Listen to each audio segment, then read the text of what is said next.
আজ নিরামিষ দিনে ঝাল ঝাল স্বাদের একটা অসাধারণ ফুলকপি কষা বানিয়ে নিলাম। ঠিক এরকমটাই দেখতে হয়েছিল। প্রথমে আমি কি করেছি, ফুলকপিগুলো কেটে ধুয়ে রেখেছিলাম, ভালো করে ভেজে নিলাম লাল লাল করে। তারপর এদিকে আলুটাও আমি ভেজে রেখেছি, আমি দেখাইনি, স্কিপ করে গেছি। আর একটা মশলা বানিয়ে রেখেছি। আর এখানে নিয়েছি গোটা ফোড়ন, জিরে, তেজপাতা, দারচিনি, ছোটো এলাচ, গোটা শুকনো লঙ্কা আর লবঙ্গ, আর একটা টমেটো নিয়েছি। প্রথমে আমি কি করেছি, ওই ভাজার তেলটার মধ্যে আমি ফোড়নটা দিয়ে নিয়েছি। ফোড়নটা যখন একটু ভাজা ভাজা হয়ে আসবে, একটা সুন্দর স্মেল বেরোবে মশলা দিয়ে, তখন আমি কি করব, একটা টমেটো ওই কেটে রেখেছি। আমি কিন্তু দানা খাই না, কেননা ইউরিক অ্যাসিড আছে, আমি দানাগুলো ফেলে দিয়ে করি। যে কোনো রান্নাতেই আমি টমেটোর দানা ফেলে আমি ভালো করে পরিষ্কার করে তারপর সেই টমেটোটা দিই। টমেটোটা দিয়ে দিলাম। তারপর ভালো করে টমেটোটা একটু ভাজা ভাজা হবে, তখন আমি একটু নুন দিয়ে দেবো, টমেটোটা যাতে তাড়াতাড়ি গলে যায়। এখনকার টমেটোগুলো একটু শক্ত শক্ত হয়। যাই হোক, এবার একটু নুন দিয়ে দিলাম টমেটোটা একটু গলো গলো করার জন্য। যখন এটা একটু নরম হবে, তারপরে আমি মশলাটা দেব।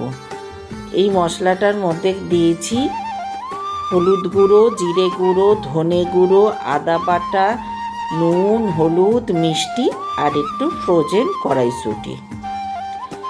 তোমরা কে কোথা দিয়ে আমার ভিডিওটা দেখছো একটু জানিও, তাহলে আমি তোমাদের ধন্যবাদ দিতে পারবো।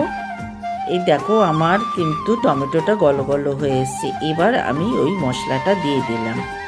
সব কিছু একসাথে আমি করে রেখেছি, কেননা এক হাতে আমি ক্যামেরাটা ধরেছি আর এক হাতে আমি করছি।